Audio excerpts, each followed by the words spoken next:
Do you ever get frustrated removing those stickers from new tools or appliances? I'm Danny Lipford with tips for today's homeowner. Stay tuned and we'll help you clean up that mess right after this.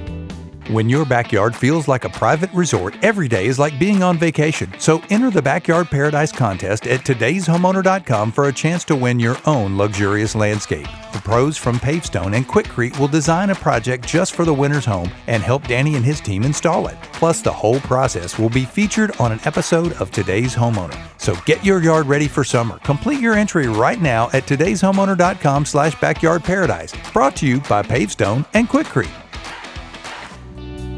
I recently bought a new grill and couldn't wait to get it home and put it together. But as soon as I got it out of the box, my excitement was dulled a bit because there were stickers plastered all over the stainless steel lid. These things are a pain to remove anytime, but they're especially hard to get off of raw materials like stainless steel or aluminum without leaving a sticky mess. To speed things up, I decided to try a little heat to move the process along, and it worked really well. I used a heat gun, but a good hairdryer will also do the trick.